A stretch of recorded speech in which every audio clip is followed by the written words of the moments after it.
There was a city once built on a low hill above a river plain where the wind came off the water every evening and moved through the grass like something breathing. People lived there for thousands of years. They cooked meals in clay pots, they mended fishing nets, they argued over the price of wool, they buried their dead with small clay cups placed gently by their hands. And then one day, long after the fires had gone cold and the roofs had fallen in, the whole place slipped out of the world of facts and into the world of stories. For almost 2,000 years, most educated people were fairly sure this city had never existed at all. They thought it was a beautiful invention, a poem, a place that lived only in the mouths of storytellers and the pages of old books. They were wrong. Tonight, I want to take you back to a time when this city was just an ordinary place, full of ordinary people living ordinary days. And then I want to walk with you through the long, quiet centuries when the world forgot it was real. And finally, I want to bring you to the moment a stubborn, unlikely man started digging into a hill in northwestern Turkey and found something underneath that changed how we understand the line between myth and memory. This is the story of Troy. Get comfortable. Let your shoulders drop. There is nowhere else you need to be right now. Hey buddy, welcome back. If this is your first night with me, I'm glad you found your way here. And if you've been with me before, settling in after a long day, thank you for coming back. It means more than you know. Before we start, go ahead and get yourself set up the way you like. Maybe that means pulling a blanket up over your shoulder. Maybe it means turning the lights down low or turning them off completely. Maybe it means putting your phone somewhere you won't reach for it. Whatever helps you feel still, do that now. I'll wait. Good. If you find that these long, slow walks through history help you unwind at the end of the day, I'd love it if you considered subscribing to the channel. It doesn't cost anything and it helps more than you'd think since it lets other tired people find their way to a quiet corner like this one. But that's not why we're here tonight. We're here because there's a story worth telling and it deserves to be told slowly. So let's begin. I want you to imagine for a moment a world where nearly everyone agrees on something and that something turns out to be false. Not a small mistake, a big one, a mistake that lasts for centuries. For most of Western history, if you asked an educated person whether the city of Troy had actually existed, the honest answer would have been something close to no. Not we don't know, not maybe. Just quietly no. Troy was treated the way we treat Mount Olympus or the underworld or the Gardens of Eden in a certain kind of literary reading. A beautiful setting for a story, not a real place where real feet had once walked on real dirt. The story people knew was the one told by a poet named Homer, centuries after the events he described were supposed to have happened. In his telling, a Greek army sailed across the sea to lay siege to a wealthy city on the coast of Anatolia, all because a prince of that city had taken a woman named Helen away from her husband, a Greek king. The siege lasted 10 years. Great heroes fought and died beneath the walls. In the end, the Greeks tricked their way inside using a hollow wooden horse and the city burned. It's a wonderful story. It has been read and performed and studied for close to 3,000 years. But a wonderful story is not the same thing as a historical record, and by the time you get to the philosophers and historians of the modern era, most serious thinkers treated the Trojan War the way we might treat a folk tale about a dragon guarding a mountain. Charming, useful for talking about courage and pride and loss. Not something you'd stake your reputation on as literal fact. And then in the middle of the 19th century, a strange thing began to happen.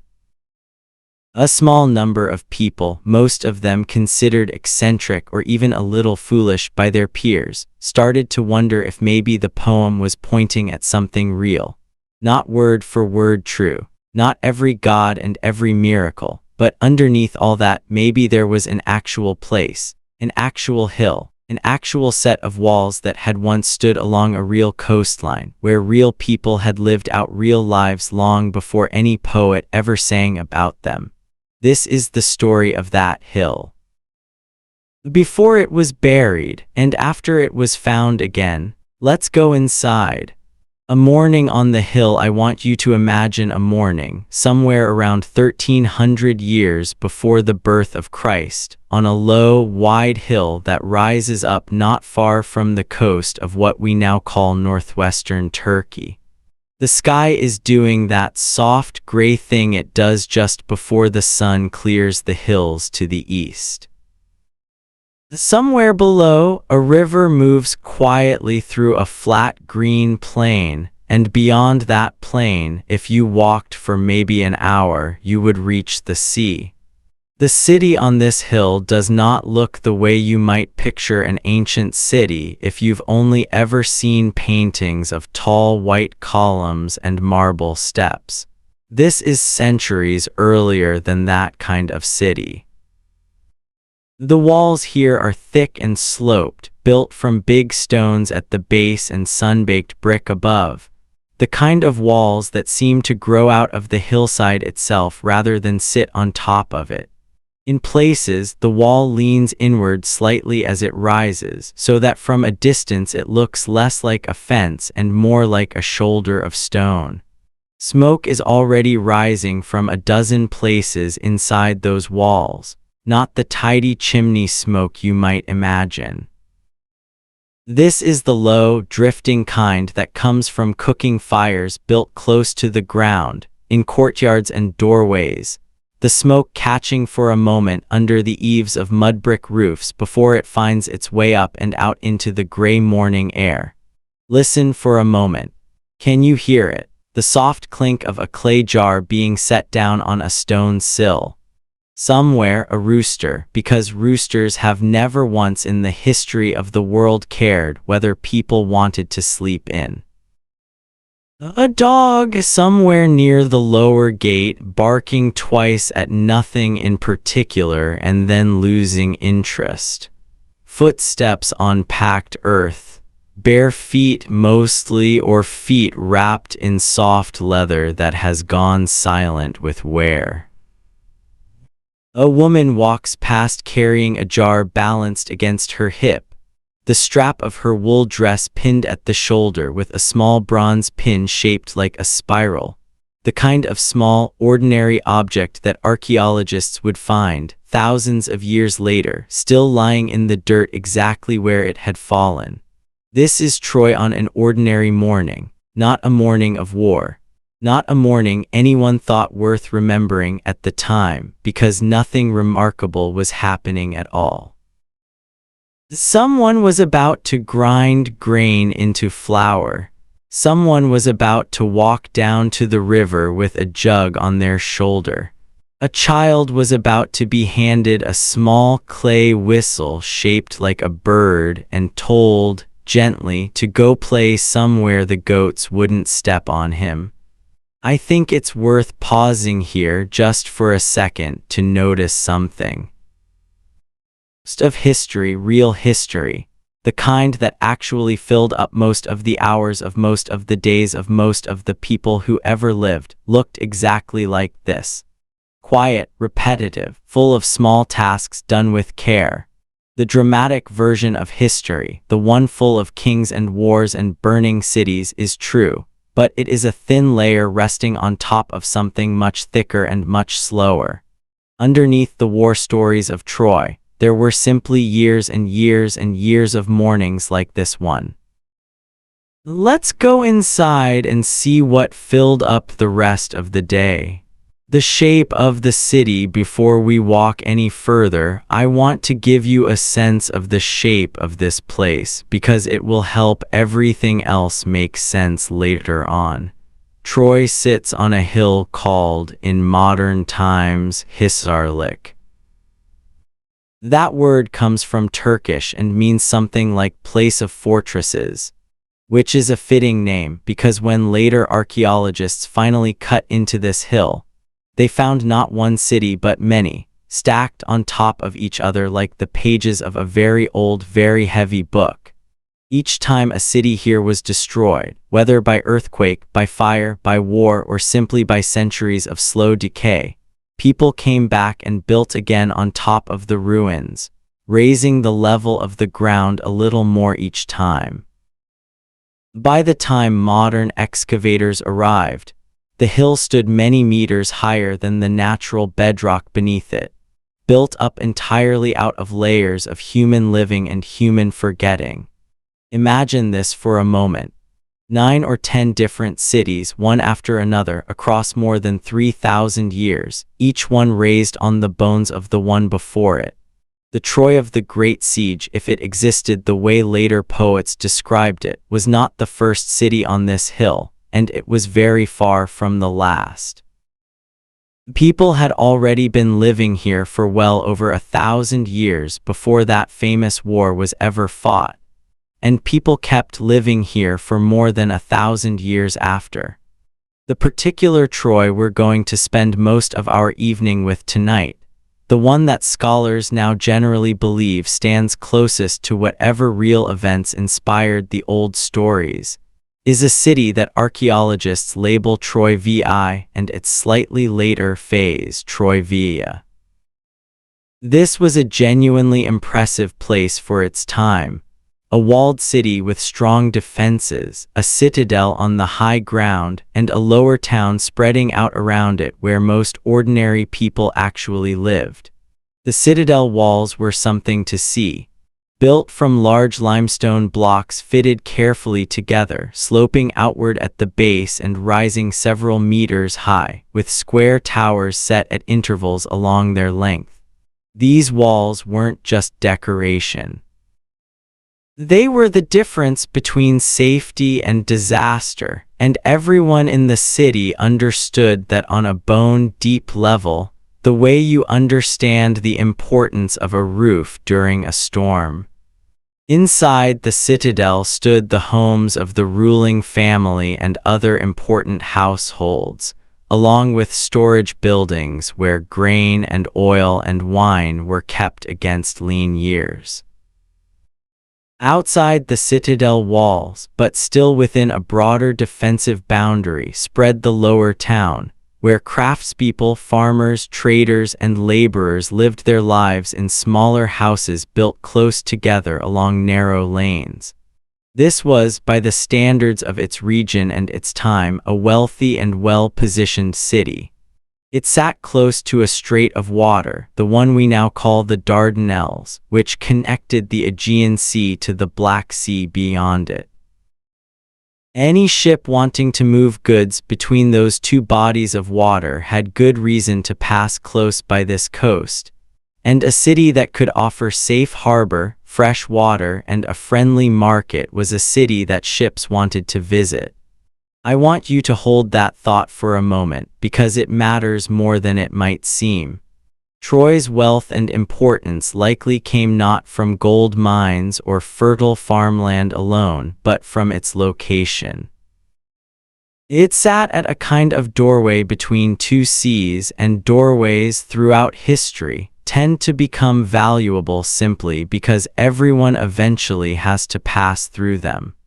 Let's step through the lower gate and see what a day actually looked like for the people who called this hill home. The market and the harbor. By the time the sun has fully cleared the hills, the lower town of Troy is fully awake. I want you to imagine walking down a narrow street, the packed earth beneath your feet cool from the night, not yet warmed by the sun.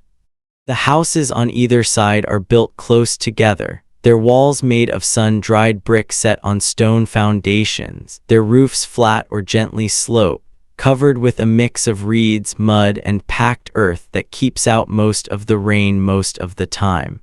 From somewhere nearby comes the rhythmic tap of a hammer against bronze.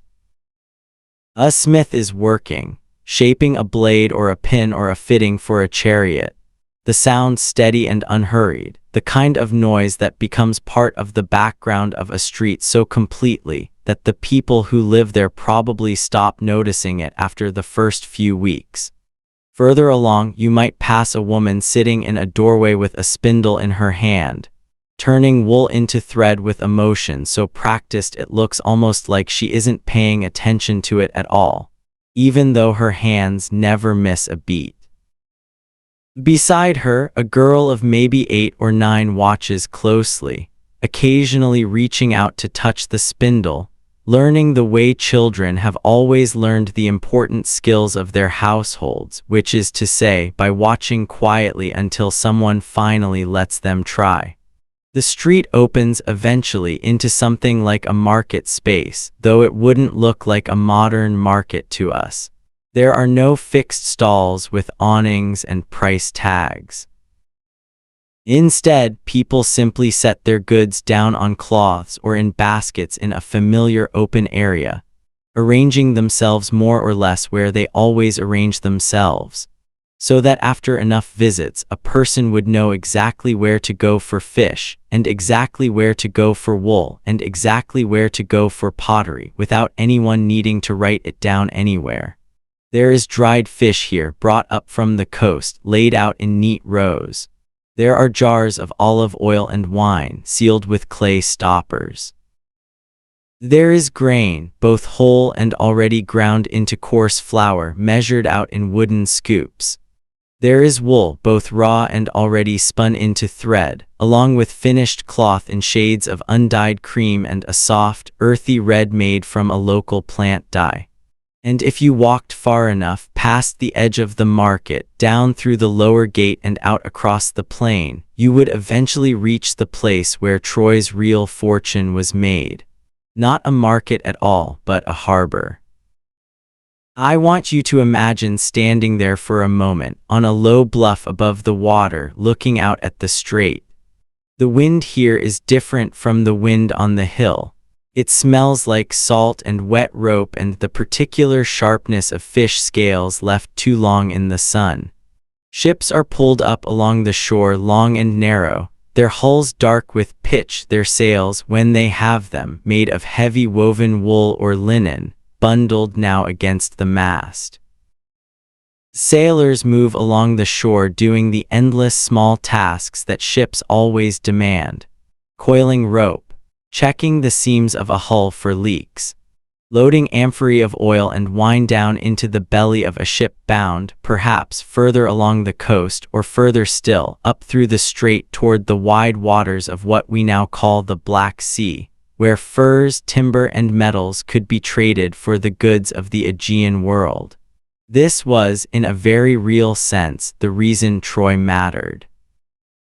Not because of heroes or gods, but because ships needed a place to rest, to resupply, to wait out bad weather, before continuing on through a narrow and sometimes dangerous stretch of water. A city that could offer that kind of safe passage at a price could grow wealthy simply by existing in the right place at the right time. Let's walk back up the hill now, and I want to show you what happened inside the walls once evening began to settle in. A household at dusk. There is a particular quality to evening light on that hill that I think about often. The sun drops low over the western hills, and for a short while everything, the mud brick walls, the packed dirt streets, even the dust hanging faintly in the air, takes on a warm orange color that makes the whole city look, for just a few minutes, softer than it really is. This is the hour when households begin pulling themselves back inside. Let's go inside one of these homes and see what an evening actually looked like. The house is modest, built around a small central courtyard open to the sky, the kind of layout that made sense in a climate with hot, dry summers and mild winters. A single room opens off the courtyard, its floor packed earth swept clean, its walls lined with low shelves holding clay pots, a few bronze tools, and folded lengths of woolen cloth. A fire burns low in a shallow hearth near the center of the room, more for cooking and light than for warmth, since the evenings here are rarely truly cold except in the depths of winter. The firelight moves gently across the walls, catching the curve of a storage jar here, the edge of a wooden stool there, throwing long, soft shadows that shift every time someone moves past the flames.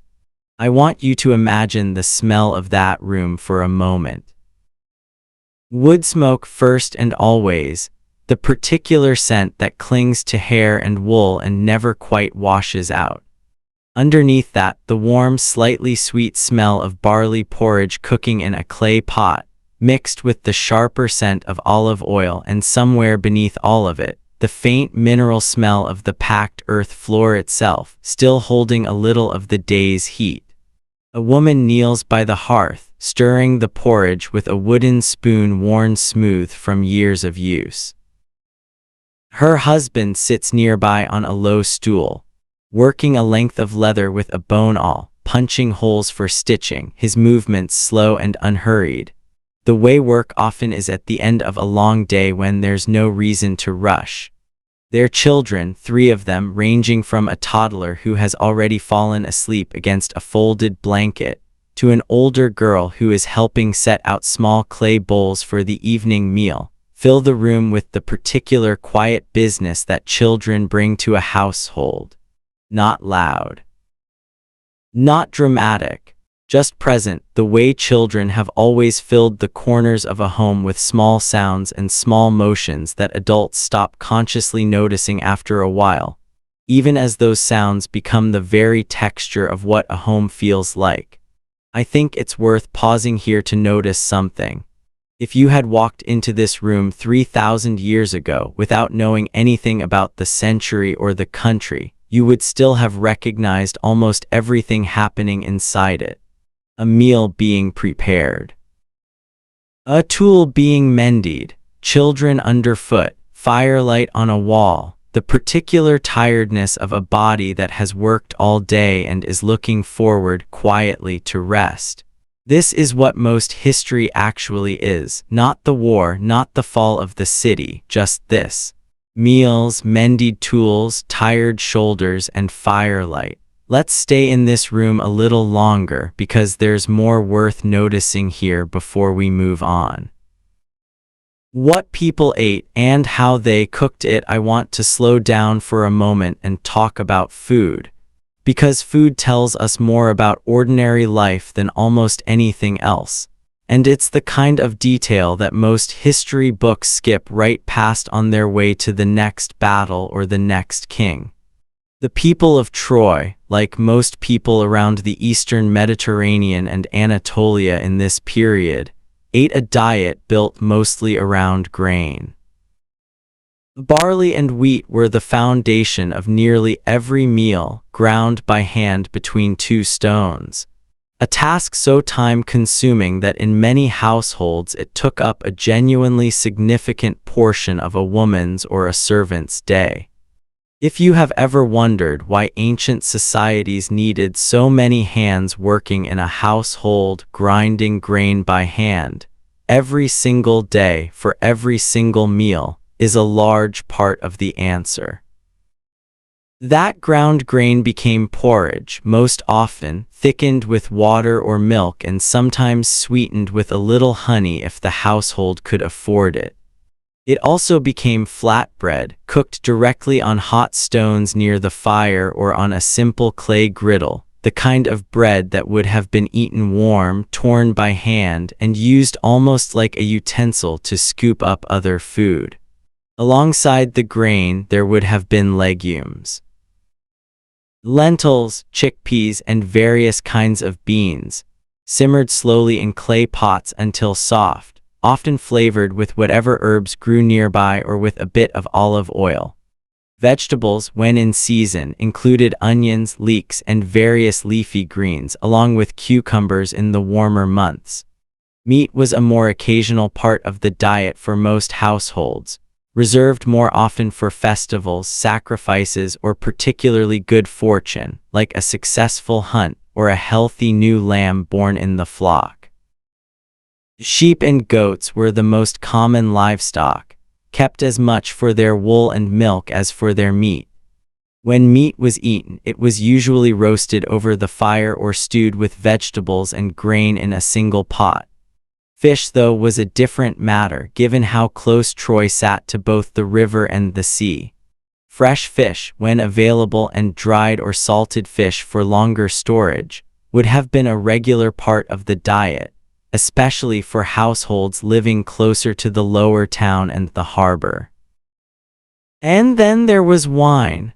I want you to imagine for a moment how central wine was to daily life in this region, not as an occasional indulgence but as a basic part of almost every meal, usually mixed with water and sometimes with a little honey, served in simple clay cups that have been found by the thousands in excavations across this region.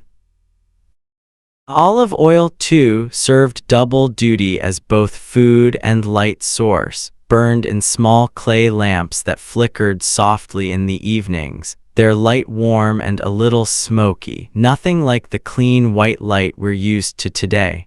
I think there's something worth sitting with here. When we imagine ancient people, we tend to imagine them as somehow more serious, more solemn, more historical than we are.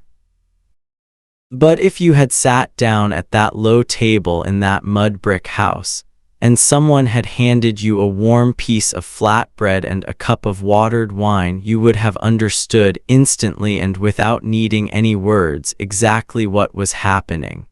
People were tired, people were hungry, people wanted to sit together at the end of a long day and eat something warm. That has never once changed in the entire history of the world. Let's step back outside now and look up at the sky, because there's something else worth understanding about how these people saw their place in the world.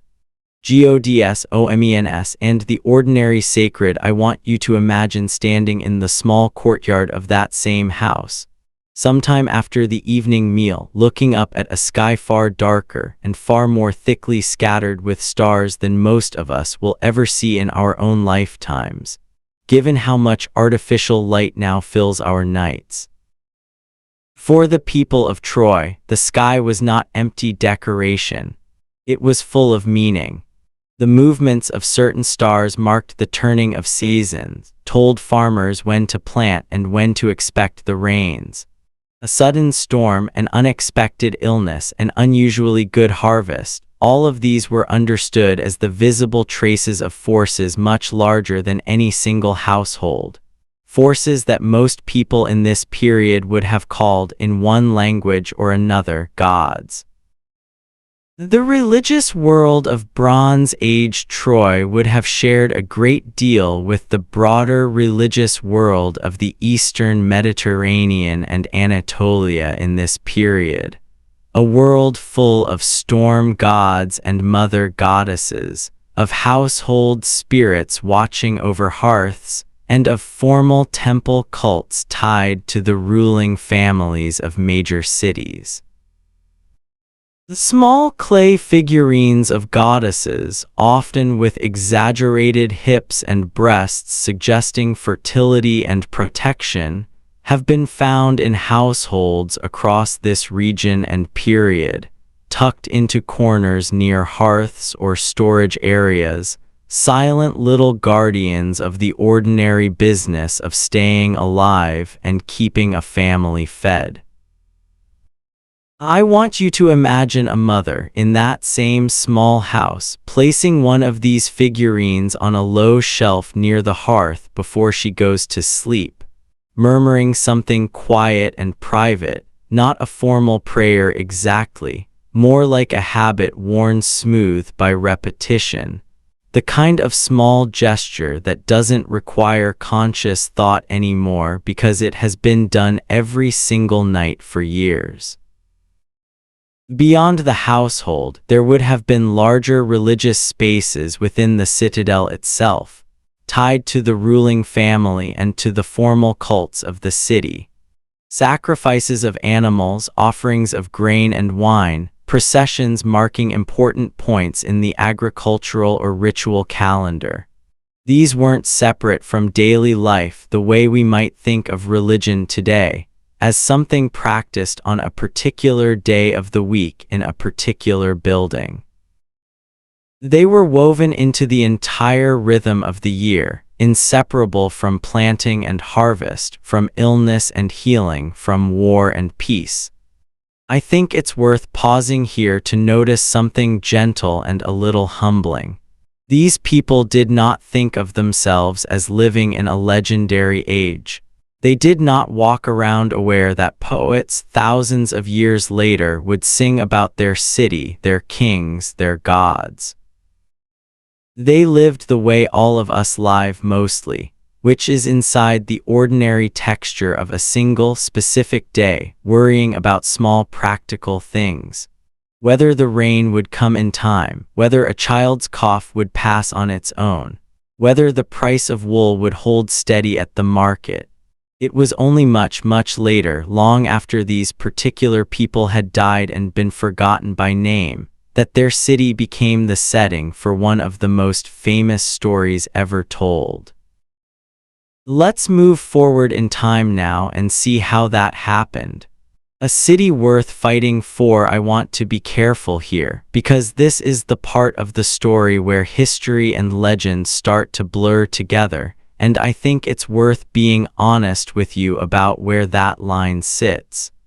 The story most people know, even today, even if they've never read a word of the original poem, goes something like this.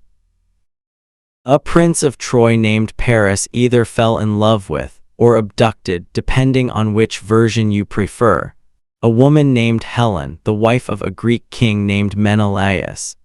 Menelaus's brother Agamemnon gathered together a great alliance of Greek kings and warriors, and this combined force sailed across the Aegean Sea to lay siege to Troy, determined to bring Helen home and punish the city that had sheltered her. The siege in the story lasted 10 long years. Great warriors fought and died along the plain beneath Troy's walls, among them the mighty Greek hero Achilles and the noble Trojan prince Hector. In the end, unable to break through Troy's defenses by force, the Greeks built a massive wooden horse, hid soldiers inside it, and left it outside the gates as a supposed gift, a peace offering, before pretending to sail away. The Trojans, believing the siege was finally over, brought the horse inside their walls to celebrate. That night, the hidden soldiers climbed out, opened the gates for the returning Greek army, and Troy burned. This is a magnificent story. It has inspired art, literature, and imagination for nearly 3,000 years, and it deserves every bit of that attention as a piece of storytelling. But here's the honest, careful truth. Most historians today do not believe that this exact sequence of events happened in this exact way. There was almost certainly no giant wooden horse, no direct intervention from gods taking sides on the battlefield, no single 10-year siege driven entirely by the abduction of one woman. These are the elements of epic poetry, shaped and reshaped over centuries by storytellers who were interested in drama and meaning far more than they were interested in accurate record keeping. What most historians and archaeologists do believe, however, is something quieter and, in its own way, even more interesting. They believe that the story likely grew out of a real, if much less dramatic, history of conflict between Mycenaean Greek powers and the wealthy, strategically located city we've been walking through tonight. The layer of the city archaeologists call Troyvia shows clear evidence of violent destruction sometime around the 12th century before Christ. Signs of fire. Signs of hasty, defensive rebuilding just before that destruction, as if the people living there had known trouble was coming and tried to prepare. Weapons and skeletal remains suggesting conflict rather than a purely accidental fire or earthquake. Was this the war that later became the Trojan War of legend? We can't say for certain. It might have been one conflict among several, blended together over centuries of retelling into a single grand story, the way folk memory often compresses many smaller, messier events into one clean, dramatic narrative.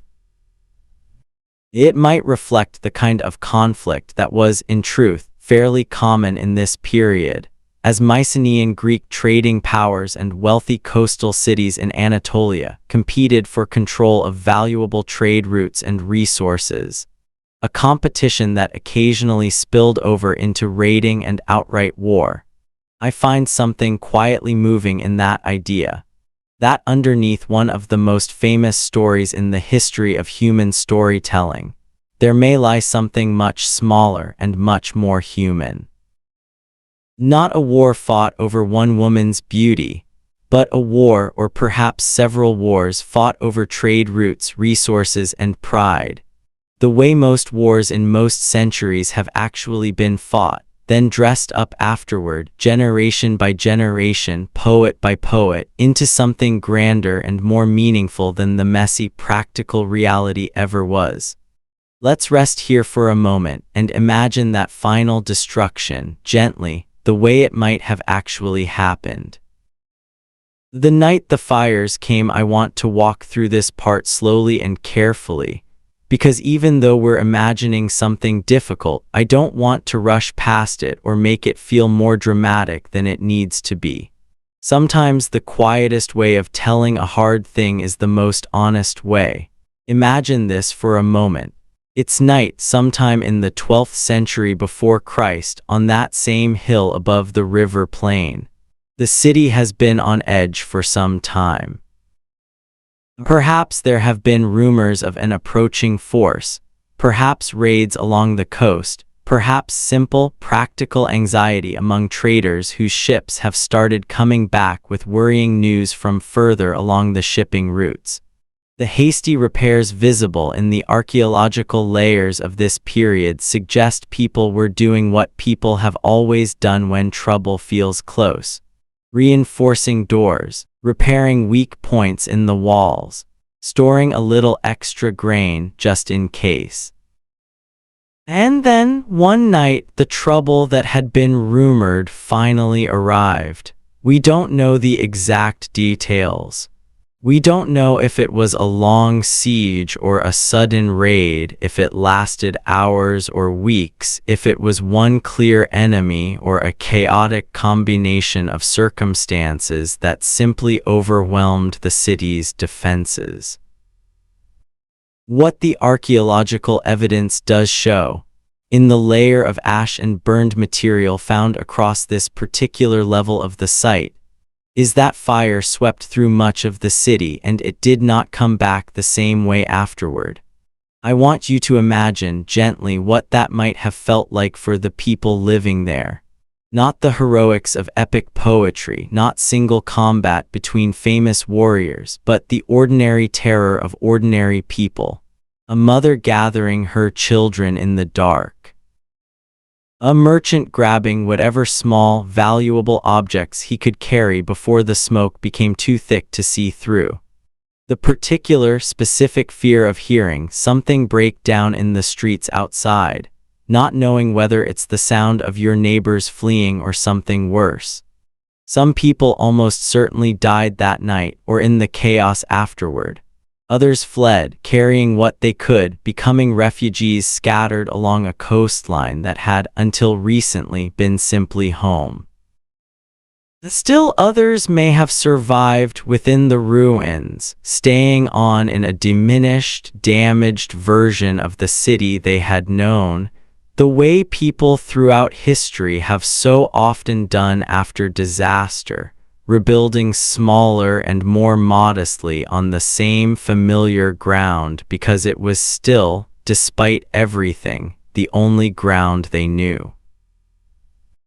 And then slowly, over the following centuries, the site was rebuilt again, more than once, by different peoples in different eras, each layer settling on top of the one before it, the memory of exactly what had happened on that particular night growing fainter and fainter with each passing generation, until eventually it wasn't quite history anymore. It had become something closer to legend. And then, eventually, for a very long time, it became something people doubted had ever really happened at all. Let's follow that slow slide from memory into myth, and then from myth into doubt, because that part of the story matters just as much as the fire itself. From memory to myth, I want you to imagine now a very long stretch of time passing. Centuries.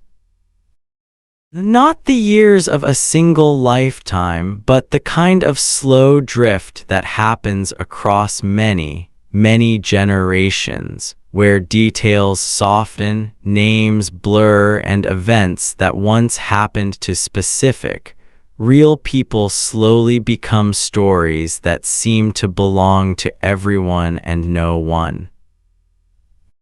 By the time the poet we call Homer composed the Iliad, likely sometime around the 8th century before Christ, the events he was describing, if they had any real historical basis at all, would already have happened roughly 400 to 500 years earlier.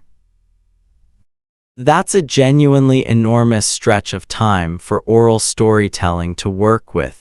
Generation after generation of singers and poets reshaping the material, adding details that felt right, smoothing over details that had grown confusing, blending together what may have originally been several separate conflicts into one grand, unified war. I think it helps to imagine this the way we might imagine an old family story today. Perhaps your own family has a story about a great-grandparent who did something remarkable, something that's been told and retold at holiday dinners for decades. By now, the story probably has a shape to it, a satisfying beginning, middle, and end, certain details emphasized because they make for a better story, other details quietly dropped because they don't fit as cleanly. The story may still be built around something real. But by the time it reaches you, it has been shaped by dozens of tellings into something that is part memory and part art. Now imagine that process not across 2 or 3 generations at a family dinner table, but across roughly 20 generations of professional singers, performing not in private homes but in public gatherings, competing with other singers, refining their material the way any performer refines material that needs to hold an audience's attention. By the time the Iliad and the Odyssey took the shape we know today, they had become extraordinary works of literature and extraordinary explorations of grief, pride, love, and mortality. They had also become, almost certainly, quite far removed from whatever specific historical events may have first inspired them. And here's where the story takes an interesting turn, because the ancient Greeks themselves, for the most part, believed these events had genuinely happened. To them, the Trojan War wasn't myth in the sense we might use that word today, a made-up story with no basis in reality. It was history, distant history, filtered through poetry, but history nonetheless. Historians in the ancient world tried to calculate exactly when the war had occurred. Travelers visited sites believed to be connected to the war, treating them the way we might treat a historical battlefield today. Alexander the Great, centuries later, is said to have visited the region believed to be the site of Troy and performed rituals there, treating the old stories with genuine reverence, as connections to real ancestors and real events.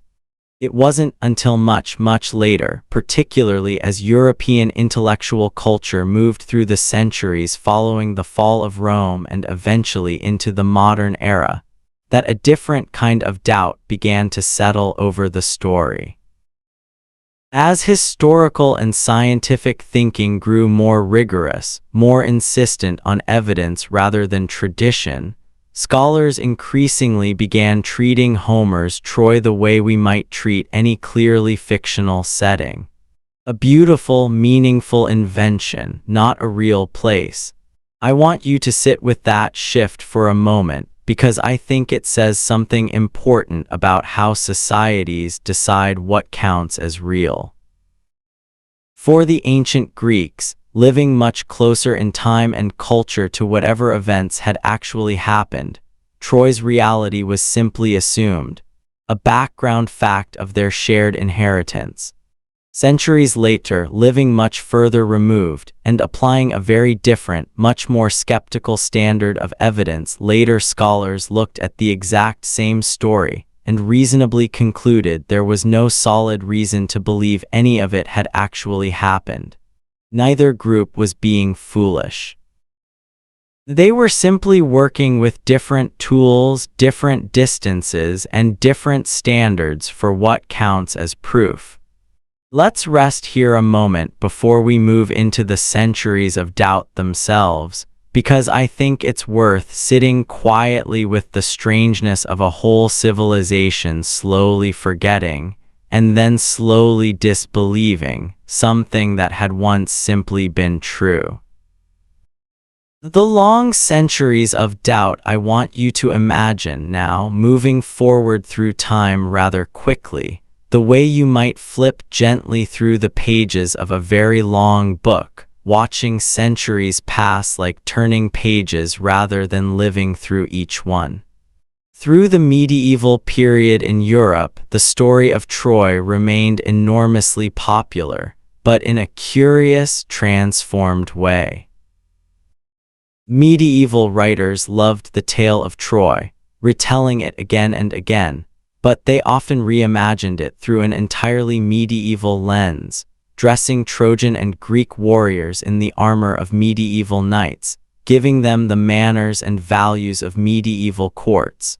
The story stayed alive, but it drifted further and further from anything resembling its original historical context, becoming almost a kind of shared cultural property, endlessly reshaped to fit whatever era was telling it.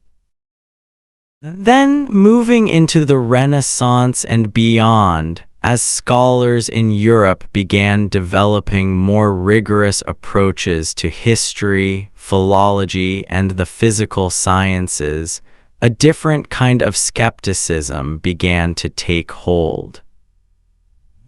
The scholars increasingly separated the study of ancient literature from the study of ancient history, treating Homer as a supremely important poet, worthy of the deepest literary study, while treating the actual historical existence of Troy as, at best, an open question, and at worst, a charming but ultimately fictional backdrop. By the 18th and early 19th centuries, this skeptical view had become something close to a scholarly consensus, at least among the most rigorous historical thinkers of the time. Troy was Homer's Troy, a literary Troy, not a place you could point to on an actual map with any real confidence. I want you to imagine for a moment what it must have felt like to hold that belief with real intellectual confidence. To have read the Iliad closely, admired its poetry deeply, and still concluded, quite reasonably, that the city it described had probably never truly existed in the physical world, that it belonged to the same category of place as Mount Olympus or the underworld crossed by the river Styx. A meaningful setting, not a location, This wasn't a fringe opinion. This was, broadly speaking, where educated thought stood. And yet, quietly in the background, a small number of people never fully let go of a different possibility. Local traditions in the region of northwestern Turkey had, for a very long time, associated certain hills and ruins with the ancient story of Troy, even if scholarly opinion in distant European capitals had moved on to treat the whole thing as literary fiction. Occasional travelers and antiquarians had wandered through this region over the centuries, noting ruins, comparing them, sometimes hopefully, to details in Homer's poem, without ever managing to convince the wider scholarly world that they had found anything more than coincidence and wishful thinking. It's a strange, quiet thing to sit with. An entire intellectual tradition, confident and rigorous, standing firmly on one side of a question, while a much smaller, much less prestigious tradition of local memory and amateur curiosity kept gently insisting, without much evidence to back it up yet, that maybe, just maybe, there was something real buried underneath all that poetry after all. Let's follow that smaller, stubborn thread now, because it eventually leads us to two very different men, and to a hill that was about to give up its secret.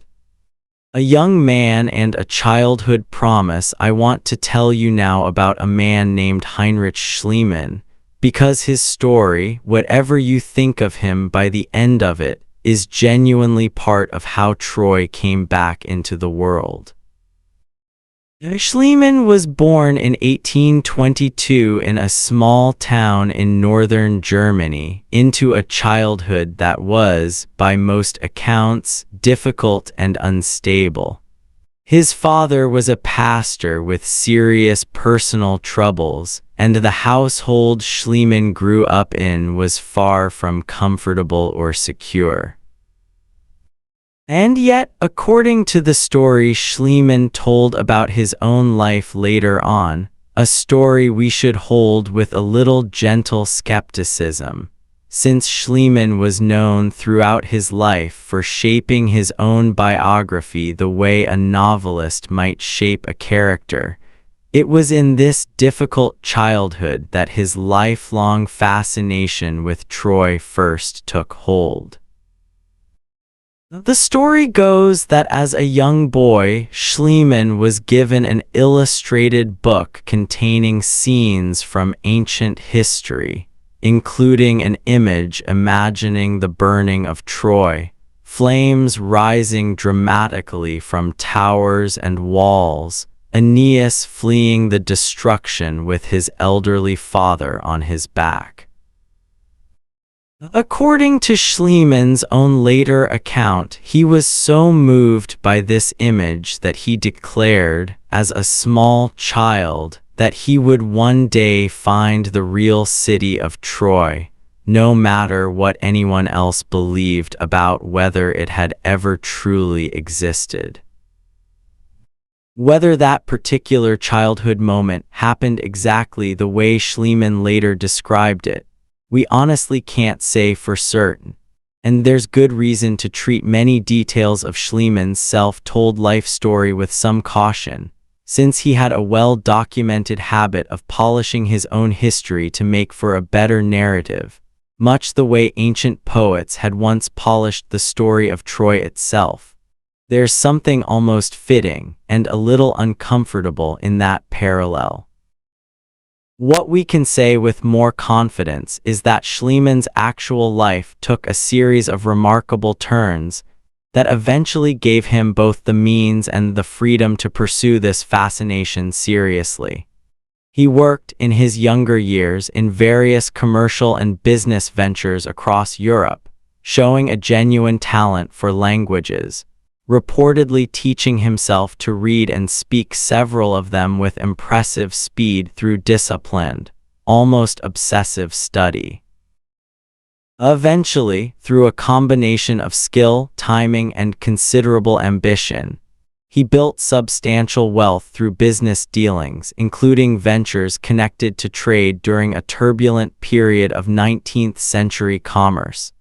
By the time Schliemann reached middle age, he had accumulated enough wealth and enough personal freedom to walk away from business entirely and devote himself to the pursuit that had apparently haunted him since childhood. He wanted to find Troy. Not study it from a comfortable armchair in a European university, but physically find it, dig it out of the earth with his own hands if necessary, and prove once and for all that the skeptics of his era had been wrong. I think there's something worth pausing on here gently before we go further. Schliemann was, by most accounts, a difficult man. Impatient, prone to exaggeration, sometimes careless with the very evidence he was trying to uncover, and not always honest, even by the more relaxed standards of his own era, about how he conducted himself or represented his findings. He was not, in many ways, the careful, methodical figure we might imagine as the hero of a story like this. And yet, whatever his flaws, whatever corners he cut, whatever embellishments he later added to his own legend, he was also undeniably driven by a genuine, deep, almost childlike conviction that a real place lay hidden beneath the legends. And he was willing to spend enormous amounts of money, time, and personal risk chasing that conviction when almost the entire respectable scholarly establishment of his era told him he was chasing a fantasy. Let's follow him now, out to that same coastline we walked along earlier, to the hill the locals still called Hisarlik. The man who came before we go further with Schliemann, I want to slow down and give proper credit to someone whose contribution is often quietly overshadowed in the popular version of this story. A British diplomat and amateur archaeologist named Frank Calvert. Calvert had lived for years in the region near the Dardanelles, working as a consular official, and had developed a genuine, careful interest in the ancient history of the area. Unlike many casual visitors who passed through hoping to spot something dramatic and left disappointed, Calvert had studied the landscape closely, read the ancient sources carefully, and formed a considered serious opinion that the mound known as Hisarlik was, in fact, the most likely candidate for the site of ancient Troy. Calvert even purchased part of the land on the mound himself and conducted some early, modest excavations there in the 1860s, uncovering promising signs, though without the resources or scale needed to fully explore the site. He lacked Schliemann's wealth, and importantly, he lacked Schliemann's willingness to gamble everything on a single, bold conviction. When Schliemann arrived in the region in the 1860s, searching for guidance on where the real Troy might be found, it was Calvert who shared his careful research and his considered opinion that Hisarlik, rather than other candidate sites favored by some other scholars of the time, was the true location. Schliemann, to his credit, listened and eventually acted on that guidance with the kind of resources and determination Calvert himself had never possessed. I think this part of the story deserves a quiet moment of reflection. History often remembers the person who makes the dramatic, headline-grabbing discovery, while quietly forgetting the careful, patient groundwork laid by someone else entirely.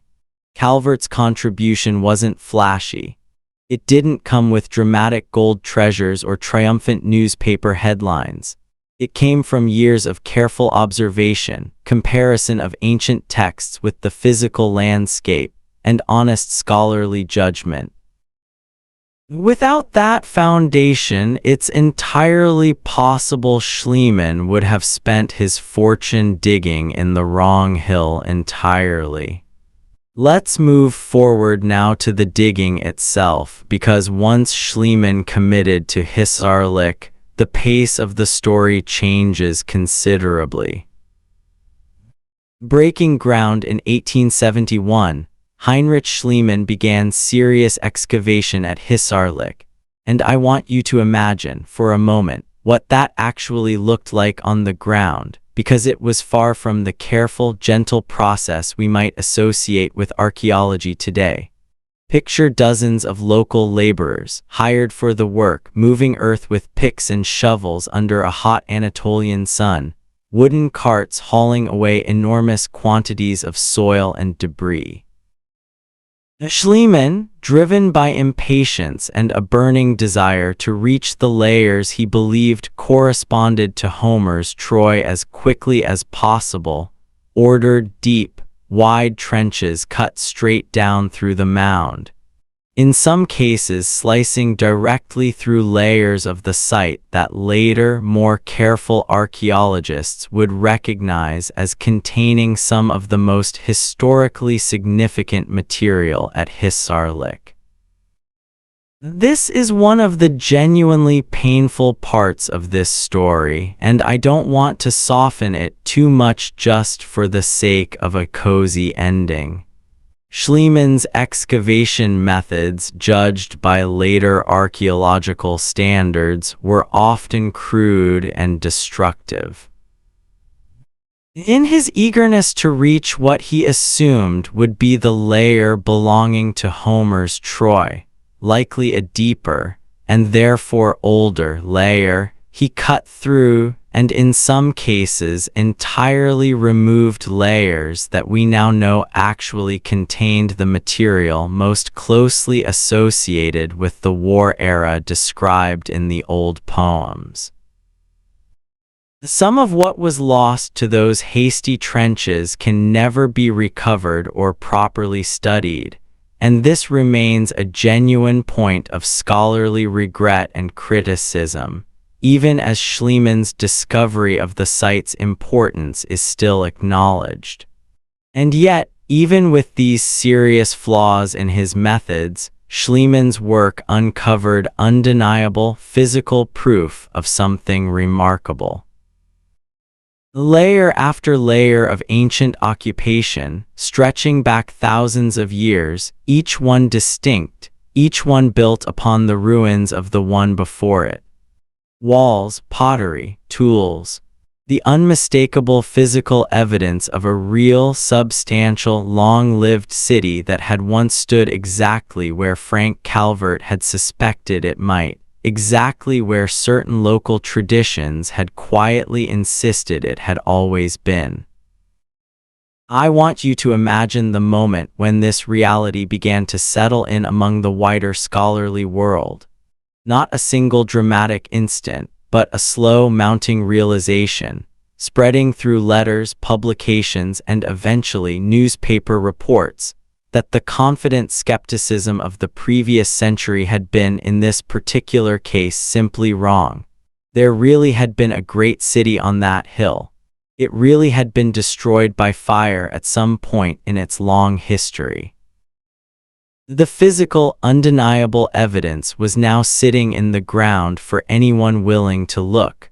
Let's rest here a moment and sit with that quiet reversal, before we move on to the discovery that would make Schliemann famous around the world.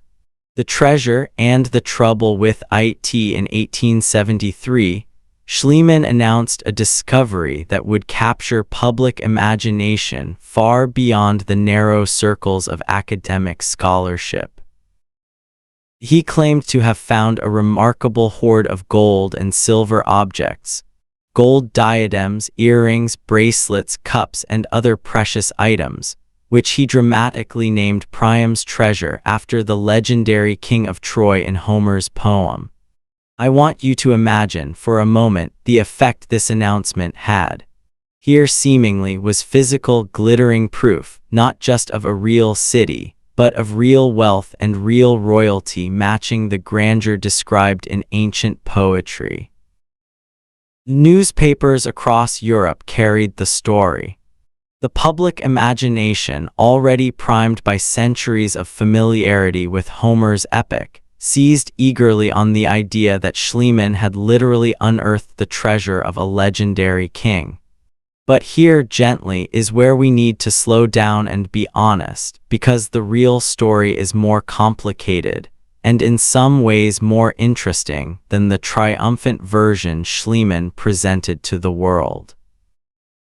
Later, more careful archaeological analysis has strongly suggested that the objects Schliemann grouped together and presented as a single, unified treasure almost certainly did not all come from a single location or a single moment in time, the way Schliemann claimed. It appears increasingly likely that Schliemann combined finds from different areas and different excavation moments into one dramatic, unified story, whether through genuine confusion in the chaos of his hasty excavation methods, or through deliberate embellishment meant to create a more compelling narrative for the public and for potential future funding.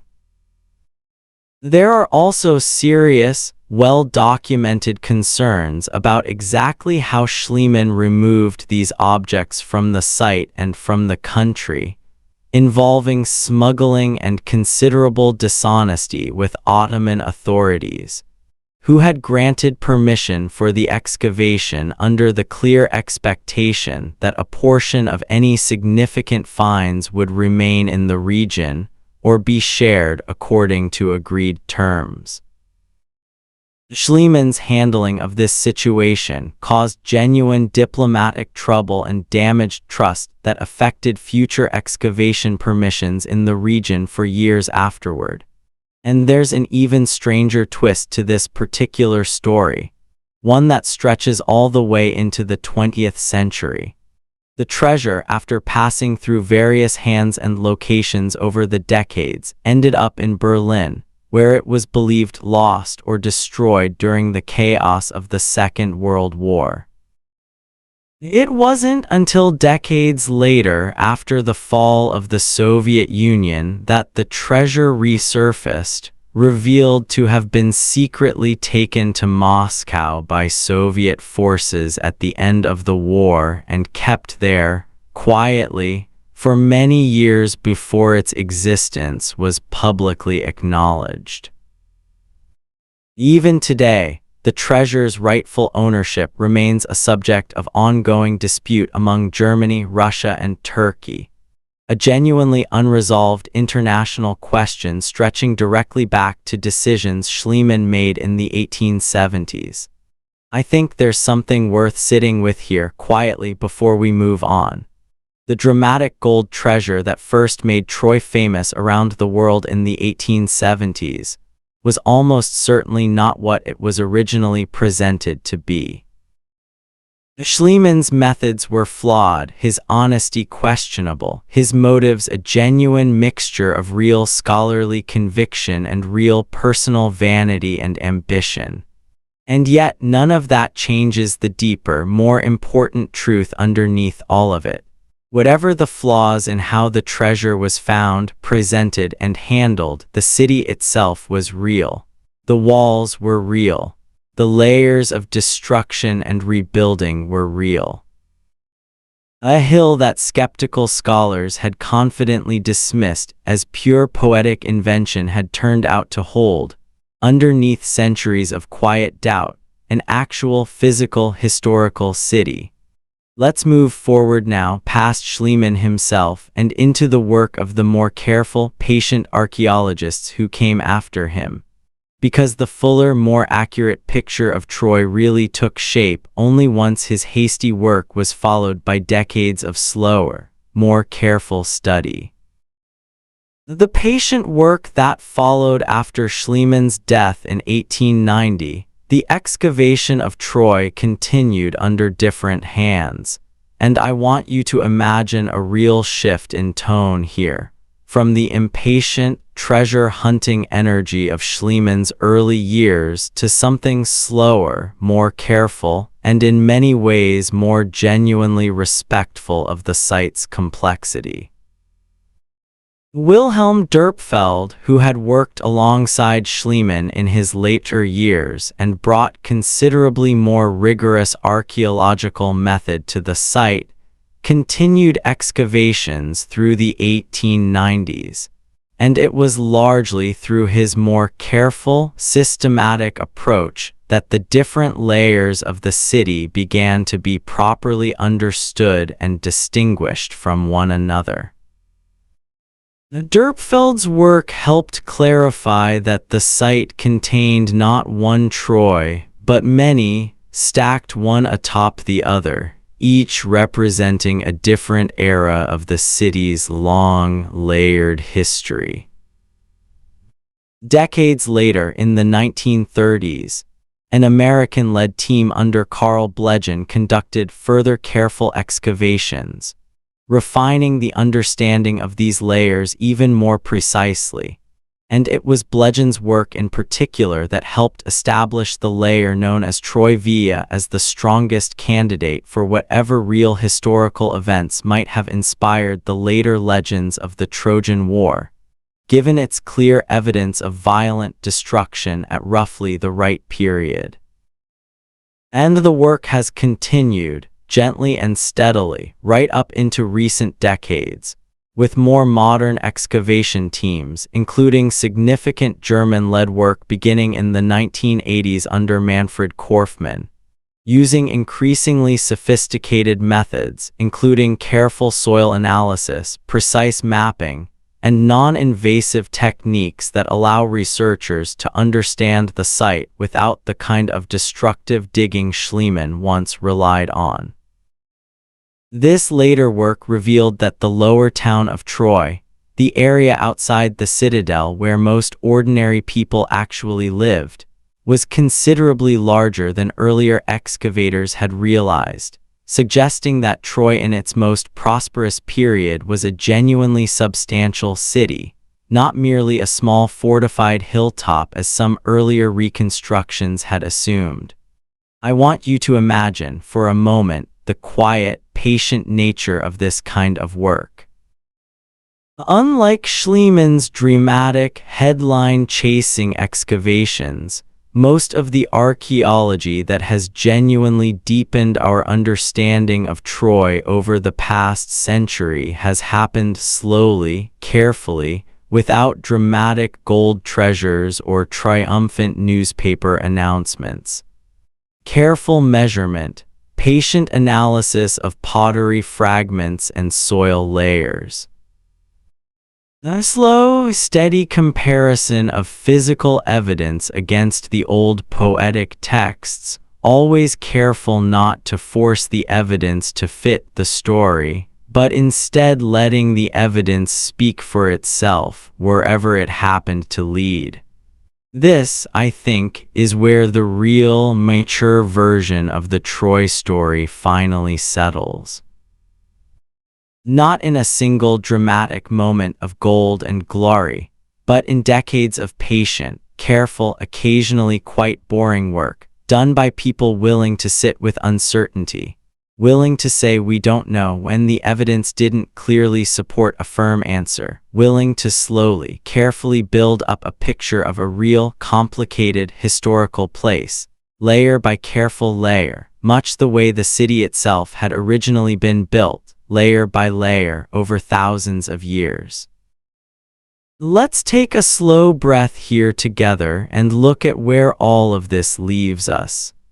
What we actually know today. I want to gather together, gently and clearly, what modern archaeology and history actually tell us about Troy today, now that more than a century and a half of careful work has followed Schliemann's first hasty trenches.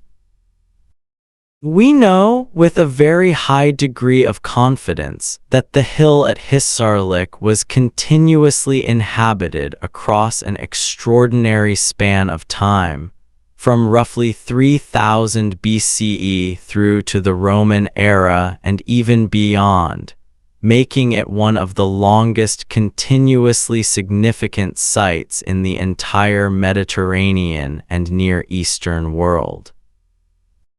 Archaeologists have identified at least 9 major layers of settlement, often subdivided further into smaller phases, representing distinct periods in the site's long history. We know that during the Late Bronze Age, roughly corresponding to the layers labeled Troy VI and Troy Via, the city was a genuinely significant regional power, with strong fortification, a substantial lower town, and clear evidence of extensive trade connections reaching across the Aegean world and into Anatolia. This matches reasonably well with the kind of wealthy, strategically important city described, albeit through the exaggerating lens of epic poetry in Homer's account. We know that Troy Via shows clear archaeological evidence of violent destruction by fire, along with signs of hasty defensive preparation shortly before that destruction, roughly dating to the 12th century before Christ. This aligns reasonably well, though not with perfect precision, with the traditional dating some ancient sources gave for the Trojan War. We know, with somewhat less certainty but reasonable scholarly consensus, that this destruction likely reflects real conflict in the region during a broader period of upheaval across the eastern Mediterranean, a turbulent era that saw the decline of several major Bronze Age powers, including the Mycenaean Greek civilization itself, for reasons still actively debated among historians, including possible causes like extended drought, internal political collapse, and disruptive movements of peoples across the region. What we do not know, and what we should be honest about not knowing, is whether there was a single specific war fought over a woman named Helen, whether a leader named Agamemnon or a warrior named Achilles, or a prince named Hector ever actually existed as specific historical individuals, or whether any of the vivid, dramatic personal details of Homer's poem correspond to specific real events rather than centuries of creative poetic elaboration built loosely around a real, but much less personally dramatic historical memory of conflict in this region. I think the most honest, careful way to summarize where scholarship currently stands is something like this. Troy was real. The city existed, was genuinely wealthy and strategically important, and was genuinely destroyed by violence at roughly the time later tradition placed the Trojan War. Whether the specific, personal, dramatic story Homer tells reflects one particular historical war accurately, or several different conflicts blended together over centuries of retelling, or is largely poetic invention loosely inspired by a much vaguer historical memory, remains genuinely uncertain and probably always will. I find something quietly satisfying in that uncertainty, rather than something frustrating. It would be less interesting, in a way, if archaeology had simply proven every detail of Homer's poem to be literally, precisely true. What we actually have instead is something more honest and more human. A real place, a real history of real people living real lives that was gradually transformed over centuries of retelling into something larger, more symbolic, and more meaningful than the original events probably ever were on their own. And then, after that transformation was complete, an entire civilization eventually forgot, for a very long stretch of time, that the transformation had even happened, until a stubborn, flawed, and deeply determined man dug down through a Turkish hillside and found the real place still waiting quietly underneath all that story. Let's sit with that for a moment, gently, before we bring tonight's story to a close.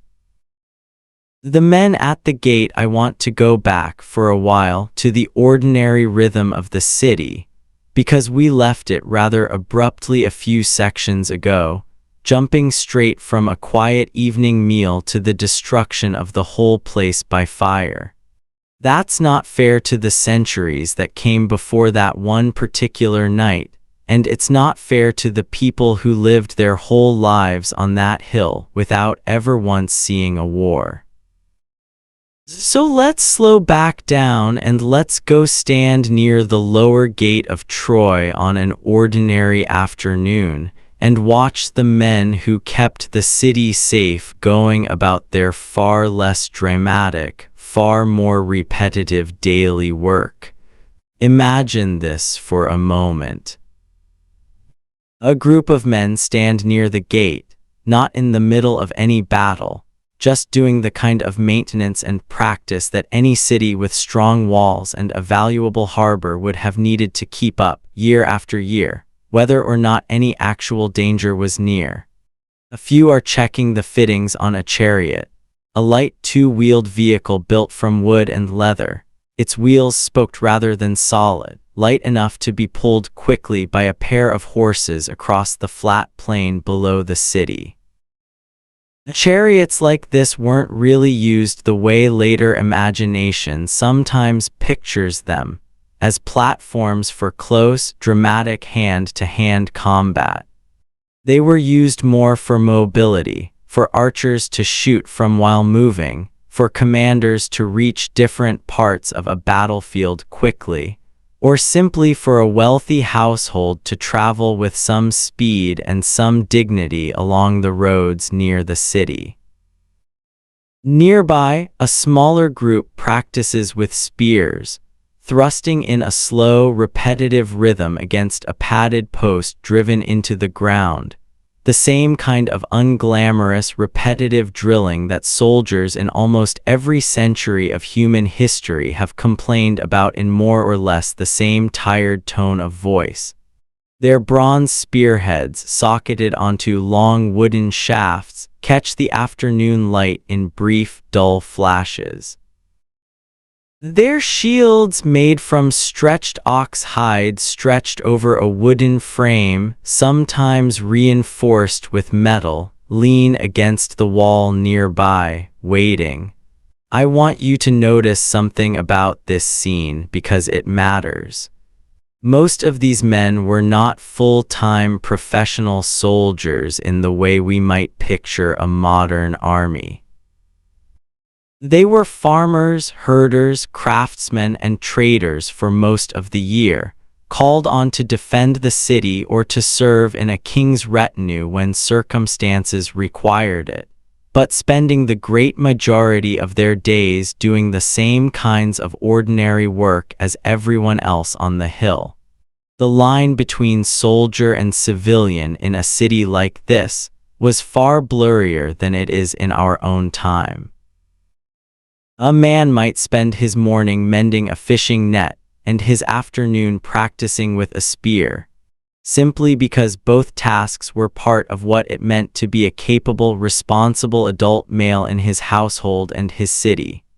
The wealthier households, particularly those connected to the ruling family within the citadel, could afford better equipment. Bronze helmets, sometimes fitted with boar's tusks arranged in careful rows for both decoration and a small amount of extra protection. Bronze breastplates or corselets for the most prosperous warriors. Most ordinary fighters, though, would have gone into any real conflict with far less protection than we might imagine from later, more romanticized depictions, relying mainly on a shield, a spear, and whatever courage and training they had managed to accumulate. I think it's worth pausing here to imagine the sound of this practice yard at the end of the day, when the drilling was finished and the men were putting their gear away. Not the clash and roar we might imagine from a dramatic battle scene, but something much quieter. The soft creak of leather straps being loosened, the dull clink of a bronze spearhead being set down carefully against a stone wall. Low voices, tired and unhurried, talking about nothing in particular, the way tired men at the end of any long day of physical work have always talked about nothing in particular, complaining gently about aching shoulders, asking after each other's families, agreeing to meet again at the same hour tomorrow. This was the quiet, unglamorous foundation beneath every dramatic siege that later poets would sing about. Not constant battle, but long stretches of ordinary practice and ordinary readiness. Month after month, year after year, most of it never once put to the test, until on one particular night it finally was. Let's step away from the gate now and go find the women of the household, because their daily work, though it rarely appears in the old poems with anything like the same attention, was every bit as essential to keeping this city alive. The work of women's hands I want you to imagine now a wide, sunlit courtyard somewhere within the lower town of Troy, where several women and girls have gathered to work together on a task that would have consumed an enormous portion of every household's time and energy across the entire Bronze Age world: the making of cloth. This is one of those quiet, essential pieces of ancient life that most history books simply skip past on their way to kings and battles, and I think that's a real shame, because textile production wasn't a minor household chore in this period. It was one of the largest, most economically important activities in the entire ancient world, right alongside farming and metalworking, and it was almost entirely the domain of women's labor, from the youngest girls learning their first stitches to the oldest women in a household, whose failing eyesight for fine detail work was offset by decades of accumulated skill and speed. Picture the courtyard itself. Raw wool sheared from the household's sheep earlier in the year sits in soft, greasy heaps, still smelling faintly of lanolin and the animals themselves. Before it can become thread, it has to be washed, dried, and carefully combed or carded, a slow, repetitive process of pulling the fibers apart and aligning them so they can eventually be spun. A young girl, perhaps 7 or 8 years old, sits cross-legged on a woven mat, carding a small handful of wool between 2 wooden paddles studded with short bronze teeth, her tongue caught slightly between her lips in the particular concentration of a child trying very hard to do a task correctly for perhaps only the 10th or 12th time in her life. Nearby, an older woman spins that same wool into thread using a simple wooden spindle weighted at the bottom with a small disc-shaped clay weight called a spindle whorl. Archaeologists have found thousands of these small clay whorls scattered across sites like Troy, so many that they're often one of the most common individual artifacts recovered from Bronze Age households in this region. A quiet, humble testament to just how much of daily life revolved around this single, endlessly repeated motion. Her hand rolls the spindle against her thigh, letting it drop and spin freely in the air, drawing out a thin, even thread of wool from the mass held in her other hand. The whole motion practiced so many thousands of times over her lifetime that it requires almost no conscious thought at all, leaving her mind free to talk, to hum a little under her breath, to keep half an eye on the younger children playing nearby. Once enough thread has been spun, it moves to a loom, and here I want you to imagine something specific, because the looms of this period looked quite different from the tabletop or floor looms many of us might picture. The most common type used in the Bronze Age Aegean and Anatolian world was what's called a warp-weighted loom. A tall, simple wooden frame leaned against a wall, with the long threads of the warp hanging down vertically, each one kept taut by a small clay or stone weight tied to its bottom end. Dozens of these loom weights, too, turn up constantly in archaeological digs across this region. And when you find a cluster of them still lying together in roughly the pattern they would have hung in against a collapsed wall, you're looking at the exact spot where a real loom once stood, where a real woman once stood weaving, her hands moving the horizontal threads over and under the vertical ones, row by row, slowly building up a length of woolen cloth that might take weeks to finish. I want you to imagine the sound of a room where this work is happening. The soft, rhythmic clack of the weaving sword, a flat wooden tool used to beat each new row of thread firmly into place. The quieter whisper of wool sliding against wool. Low conversation between the women working together, the kind of talk that happens naturally when hands are busy but minds are free. Gossip about neighbors, worry about a sick relative, a story repeated for the 10th time because the children still ask for it. This cloth mattered enormously, far beyond simply keeping a household clothed. Finely woven, well-dyed textiles were valuable trade goods in their own right, exchanged for metal, for pottery, for goods brought in from distant regions by the very ships we watched unloading at Troy's harbor earlier tonight.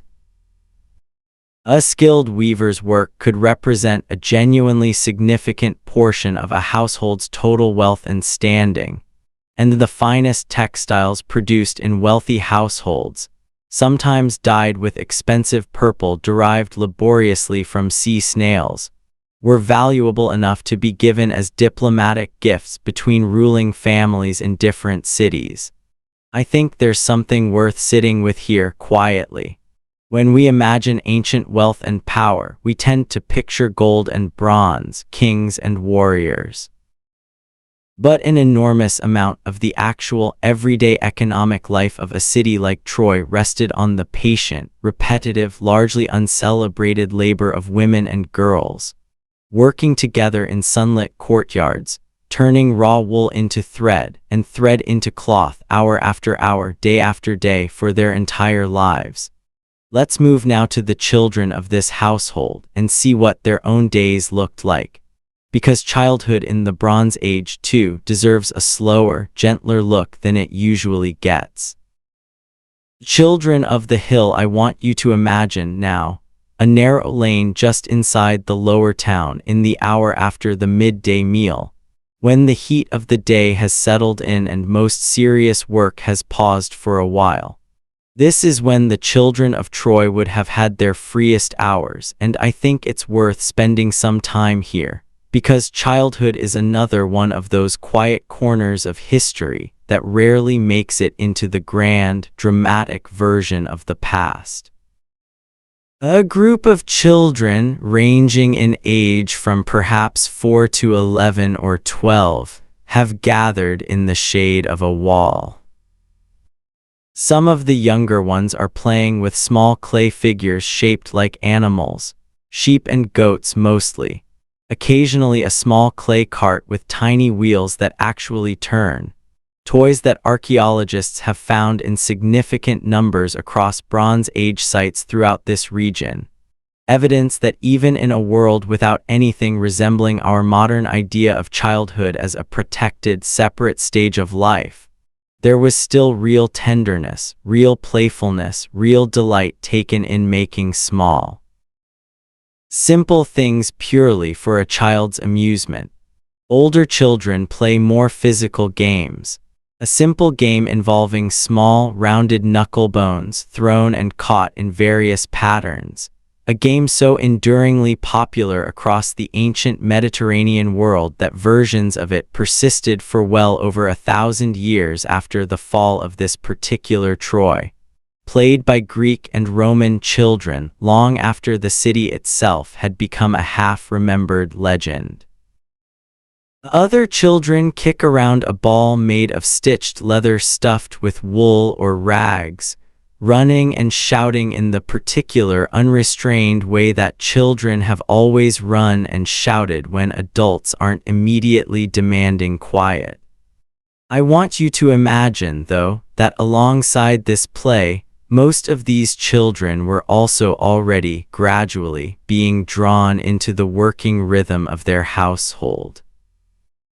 A boy of 8 or 9 might already be responsible for watching over a small flock of goats grazing just outside the city walls, a task that sounds simple but that carried a real weight of responsibility, since a lost or injured goat represented a genuine loss to a family's modest wealth.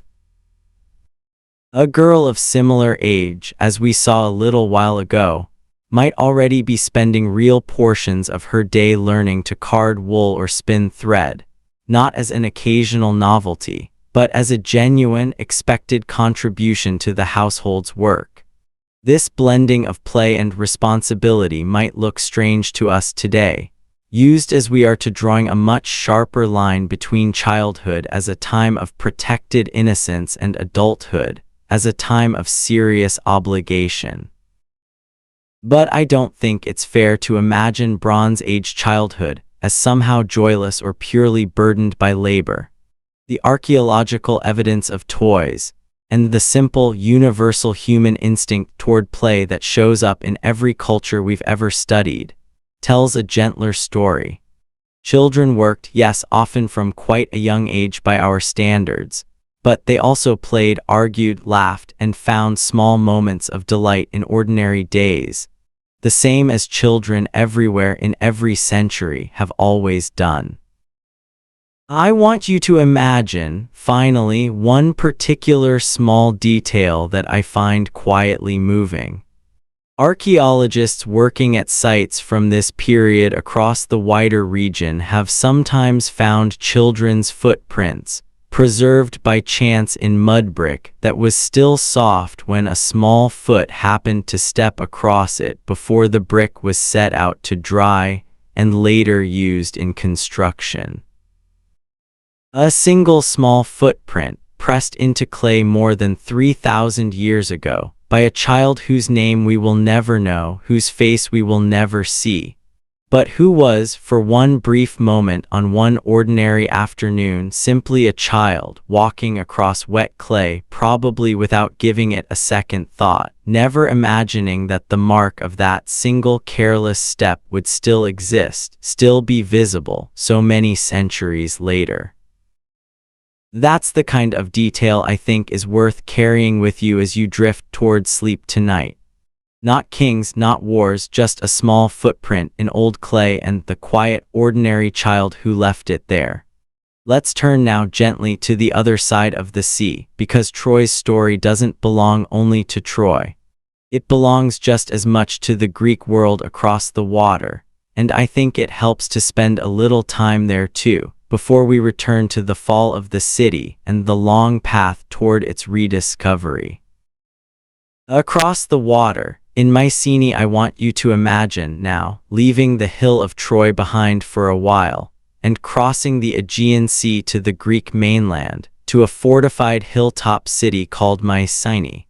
Because the people who eventually became, in later legend, the great besieging army of Homer's poem were in their own ordinary lives, living through days that would have looked remarkably similar to the ones we've just spent so long describing at Troy. Mycenae sat inland, on a defensible hill overlooking a fertile plain, its walls built from massive, roughly squared stone blocks so large that later Greeks, many centuries afterward, looking at the ruins of these walls without understanding how their own distant ancestors could have built them, sometimes attributed the construction to mythical giants called cyclopes, one-eyed creatures of enormous strength. We still call this type of massive stone construction Cyclopean masonry today, a small linguistic fossil left behind by that ancient confusion. I want you to imagine walking through the famous Lion Gate at Mycenae, the main entrance to the citadel, named for the relief carving of two lions or possibly lionesses carved above the doorway, flanking a central pillar, a striking piece of monumental art that has survived, remarkably intact, for well over 3,000 years. Beyond that gate, much like at Troy, you would have found the households of a ruling elite, storage areas for the wealth that flowed into the city through trade and tribute, and workshops where skilled craftsmen produced fine metalwork, pottery, and jewelry, some of it strikingly similar in style and quality to objects found at Troy itself, evidence of real, ongoing trade and cultural exchange between these two worlds long before any war, real or legendary, ever separated them. The people of Mycenae, like the people of Troy, spent most of their days on ordinary tasks. Farmers worked fields of wheat and barley in the plain below the citadel. Herders tended flocks of sheep and goats across the surrounding hills. Women spun and wove wool into cloth, exactly as we imagined happening in that sunlit Trojan courtyard. Craftsmen shaped bronze into tools and weapons, using tin and copper brought in through long, complex trade networks that stretched across much of the eastern Mediterranean and beyond.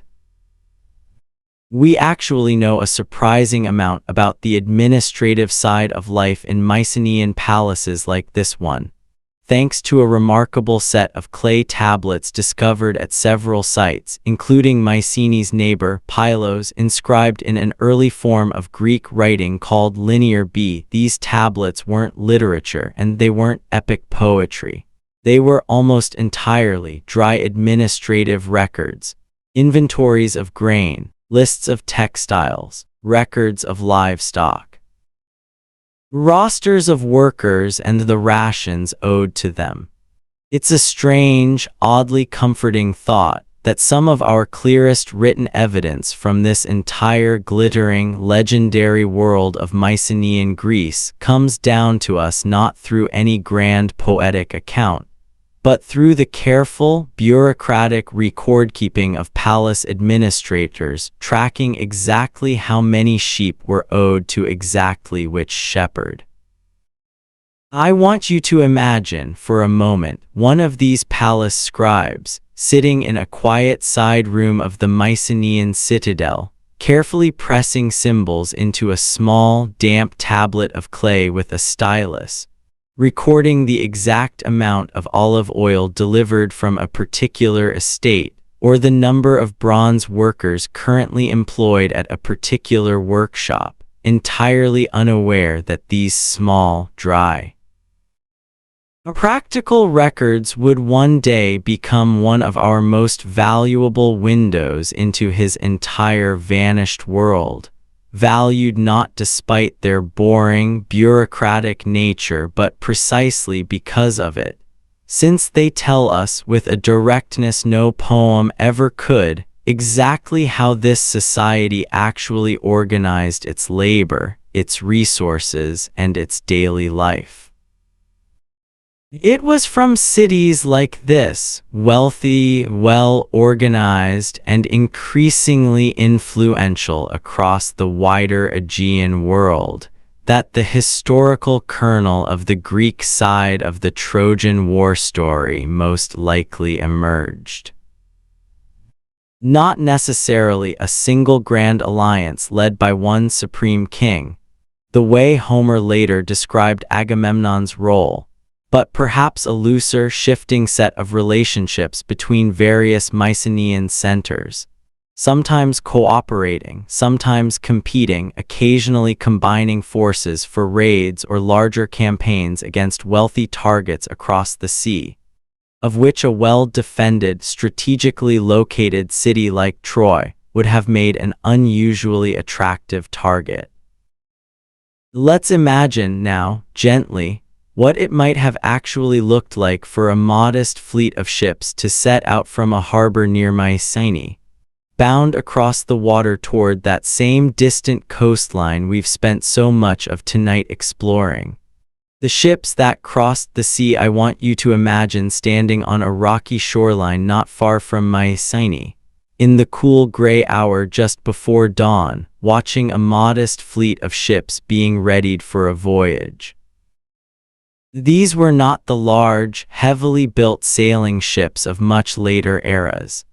The ships of this period, at least the kind used for raiding, trading, and modest military expeditions, were long, narrow, and built for speed, propelled mainly by rows of oarsmen rather than relying heavily on sail. Their hulls were built from overlapping wooden planks, sealed with pitch to keep out the water, curved gracefully upward at bow and stern. A single mast, when raised at all, carried a simple square sail useful mainly when the wind happened to blow favorably from directly behind. I want you to imagine the sound of this scene. The soft slap of water against the hull as a ship rocks gently at anchor close to shore. The dull thud of supplies, jars of water and wine, sacks of dried grain and salted fish, being loaded carefully into the ship's belly by men wading through the shallow surf. Low voices, tense with the particular mixture of excitement and quiet dread that has probably accompanied the start of every military expedition in the entire history of organized warfare, checking equipment one final time, saying quick, quiet goodbyes to family members gathered on the shore. The voyage across the Aegean toward the coast near Troy would not have been a simple, direct crossing in the way we might picture on a modern map.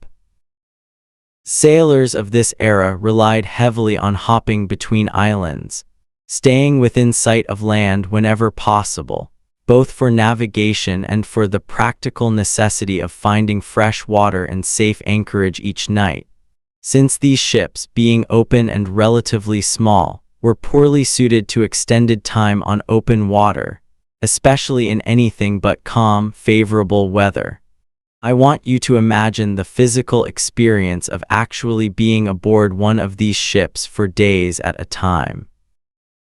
The constant low creak of wooden planks flexing gently against the pull of the sea. The smell of salt water, wet wood, and the close, unwashed press of dozens of men sharing a cramped space for an extended voyage.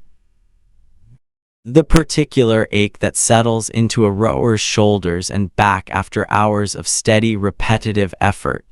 An ache that any single day of rowing might have made bearable, but that days upon days of it would have turned into a genuinely serious physical burden, quietly endured because there was no real alternative. If this fleet was heading toward conflict, rather than simple trade, there would have been a real heavy undercurrent of uncertainty running beneath all of this physical discomfort. Most of these men, like most soldiers throughout most of history, were not seasoned professional warriors setting out with easy confidence. They were farmers, herders, and craftsmen, called away from their ordinary households and their ordinary work, uncertain how long they might be gone, uncertain whether they would return home at all, carrying with them, alongside their weapons and supplies, a very human mixture of duty, ambition, fear, and homesickness that no ancient poem, however grand, ever fully captures in its portrayal of gleaming, eager heroes rushing toward glory. I think it's worth sitting gently with that more human picture for a moment. Whatever specific events eventually became transformed into the grand, mythic story of a 10-year siege fought over the beauty of one woman, the real men who actually crossed this stretch of water, whenever and however many times they actually did so, were far more likely thinking about far more ordinary things, whether the weather would hold, whether their families back home were managing without them, whether whatever wealth or glory they hoped to win at the end of the voyage would actually prove worth the discomfort, the danger, and the long, aching hours spent rowing across an unpredictable sea. Let's bring our attention back now to the hill of Troy itself, and to a quieter, more solemn part of daily life there that we haven't yet properly visited tonight. The way this ancient world understood and prepared for death. What the dead were given, I want you to imagine now a quiet stretch of ground somewhat outside the main walls of Troy, where the people of this city buried and honored their dead, because the way any society treats its dead often tells us more about how they understood life itself than almost anything else we might examine. Burial customs across this period and region varied a good deal, and archaeologists working at sites like Troy have found evidence of different practices used at different times across the site's long history, including both burial of the body and, in some periods and contexts, cremation, where the body was burned and the remaining bones and ashes gathered afterward into a container for burial, or in some cases, kept within the household itself. I want you to imagine a modest household burial, of the kind that would have been by far the most common experience of death in a city like Troy, rather than the grand, ceremonial funeral of a king that later poetry loved to describe in such elaborate, moving detail. A person has died, perhaps an older member of the household, perhaps, far more sadly and far more commonly in this period than we would find acceptable today. A young child who did not survive the particular illnesses and dangers that claimed a genuinely significant portion of children in the ancient world before they ever reached adulthood. The body would be washed carefully by family members, wrapped in cloth and prepared according to whatever specific customs this particular household and community followed. Small, personal objects were often placed with the dead. A favorite piece of jewelry, a small clay cup meant perhaps to hold food or drink for whatever journey the dead were believed to undertake next. Sometimes small clay figurines, similar to the household goddess figures we imagined earlier tonight resting on a shelf near the hearth, were placed in graves as well, offering their quiet protection into whatever came after this life. I want you to imagine the specific, quiet grief of a family gathered around a grave being prepared, because grief, like meals and mended tools, is one of those constants that connects us directly to people who lived thousands of years before us, in ways that require no imagination at all to understand, only memory of our own losses. A mother's hands trembling slightly as she places a small clay cup beside her child's body. An older man's face, worn and unreadable, as he helps lower a shrouded figure into the earth beside relatives who had gone before. The low murmured words of whatever prayers or customary phrases this particular family and community used to mark such moments, words we will never recover, but whose basic emotional purpose we can understand completely, because we still say very similar things in our own words at very similar moments even now. Beyond these household burials, the wealthier and more powerful families of Troy, particularly those connected to the ruling elite within the citadel, likely observed more elaborate funeral customs, closer to the grand ceremonies later described so vividly in Homer's poetry. feasting in honor of the dead, sacrifices of animals.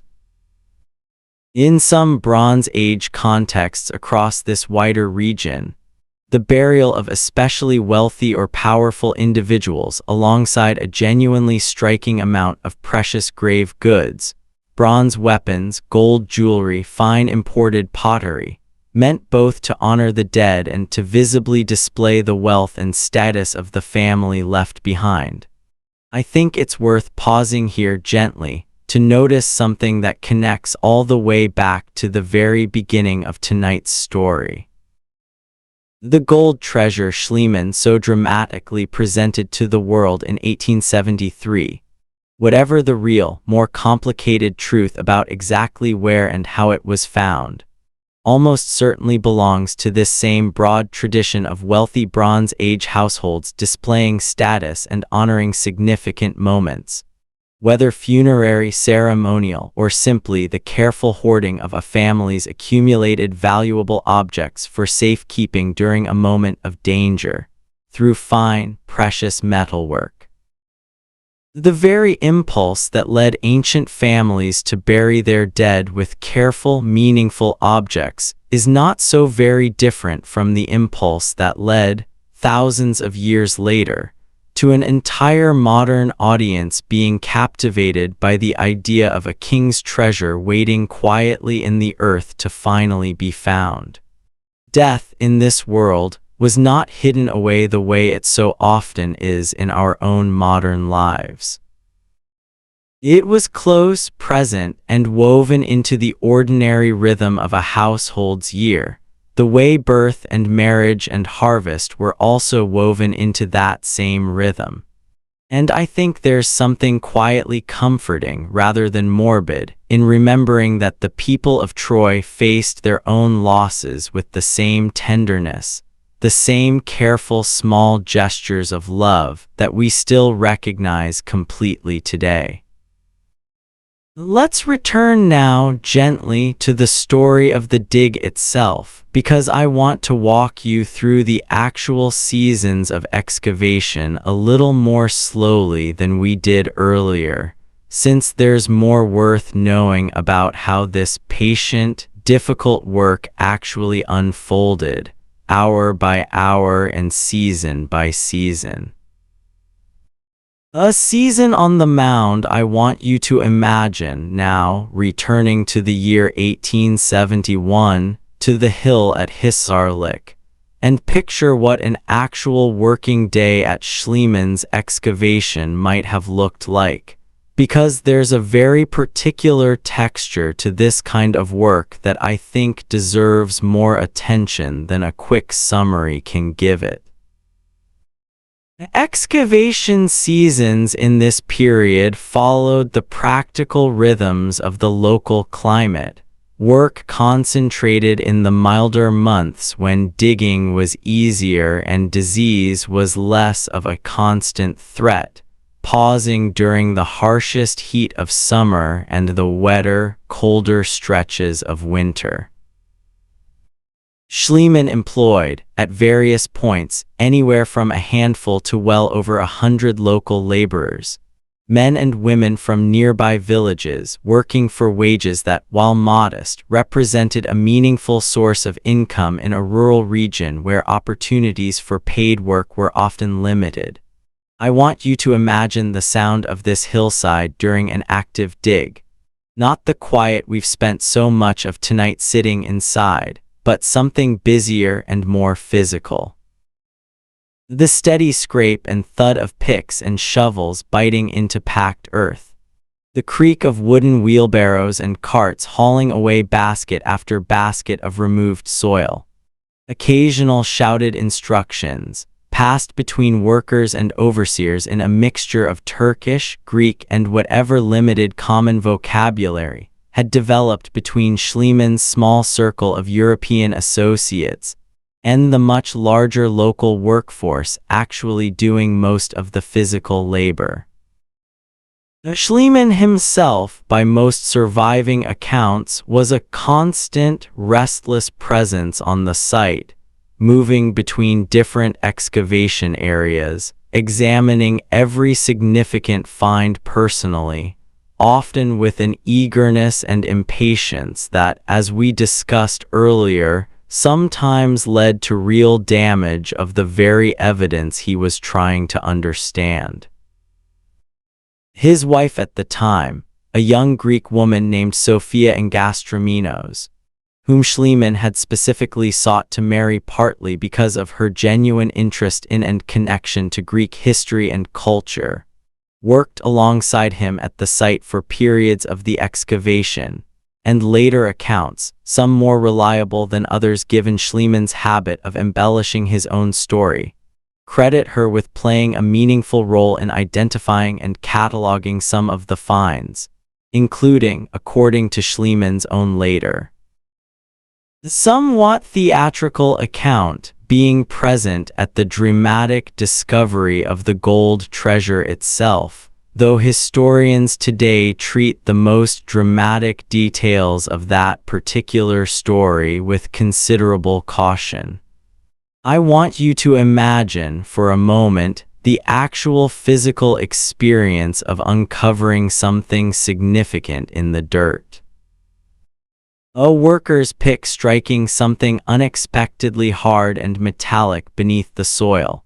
A small, immediate pause in the surrounding rhythm of digging as word passes quickly to a supervisor, and then Schliemann himself or one of his close associates, kneeling carefully in the loose earth, brushing away soil with careful fingers, uncovering bit by bit the curved edge of a bronze vessel, or the faint gleam of gold beginning to show through centuries of packed dirt. There would have been real excitement in these moments, genuine and understandable, the particular thrill of being possibly the first human hands to touch a specific object in well over 3,000 years. But there was also, we now understand with the benefit of later, more careful archaeological hindsight, real loss happening simultaneously in these same moments, since the excitement of uncovering a dramatic object often came at the direct cost of carefully recording exactly where, and in exactly what surrounding context, that object had actually been found. Information that later archaeologists would have given a great deal to have preserved more carefully. At the end of each working day, I want you to imagine the site slowly quieting down, tools gathered and stored. Workers making their way back to nearby villages, tired and dusty, carrying with them, for those who had spent the day directly involved in a significant discovery, a story they would likely tell for years afterward about the strange, driven foreign man who had come to their hillside insisting, against the doubts of nearly everyone else in the wider educated world, that a legendary lost city was waiting for them quietly beneath their own familiar ground, and who had turned out, however imperfectly, however messily, to have been right.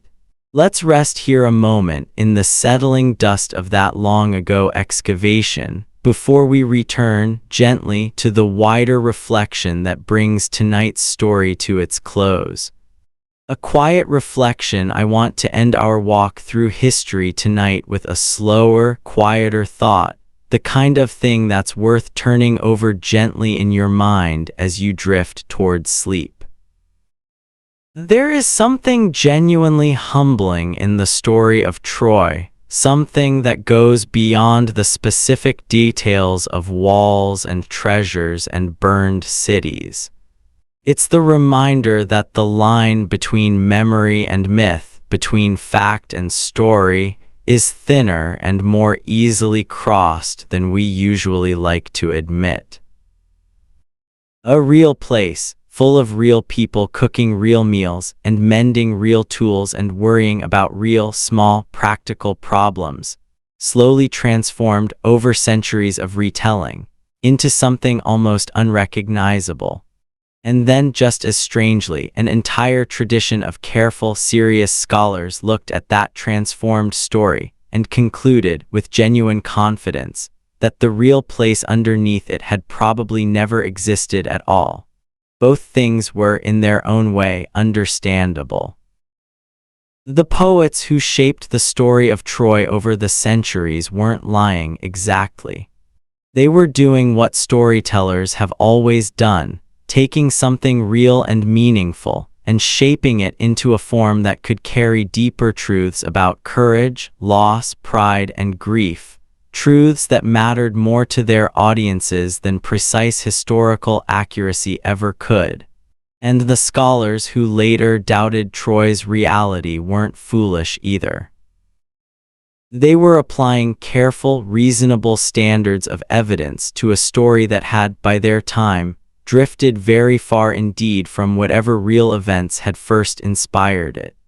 It took a stubborn, flawed, imperfect man, driven as much by personal obsession and vanity as by careful scholarship, to finally put a shovel into the actual ground and settle the question the hard way, by simply digging until the evidence could no longer be reasonably denied.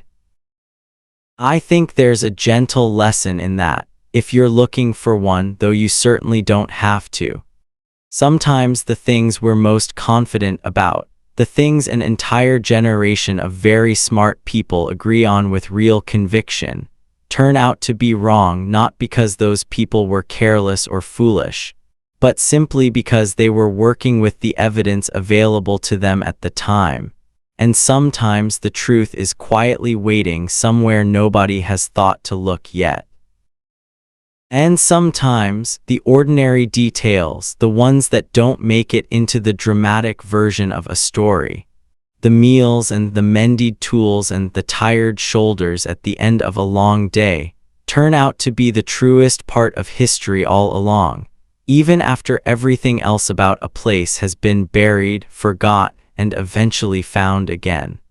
Troy stood on that hill for thousands of years before anyone ever thought to write a poem about it. Ordinary people lived their ordinary lives there, morning after morning, evening after evening, entirely unaware that centuries later, their home would become one of the most famous, most doubted, and eventually most triumphantly rediscovered places in the entire history of human storytelling. I hope, wherever you are right now, however tired you might be, you can find a little of that same quiet comfort in the ordinary details of your own day. The meal you ate, the small tasks you finished, the tired, familiar weight of your own shoulders settling now into rest. Thank you for spending this quiet stretch of your evening with me and with the long, patient story of Troy. If your eyes are already closed, that's perfect. Let my voice fade into the background now and let sleep take over gently whenever it's ready to. And if you're still awake and you've enjoyed this slow walk back through history, I'd be grateful if you considered subscribing to the channel so you can find your way back here easily whenever you need another quiet night like this one. You're welcome to leave a comment if there's a piece of history you'd like me to explore in a future episode. I read every one, even if it takes me a while to get to all of them. Until next time, sleep well, breathe slowly, and know that somewhere out there, quiet places like the hill at Hisarlik are still holding their old, patient secrets, waiting for someone curious enough to come looking.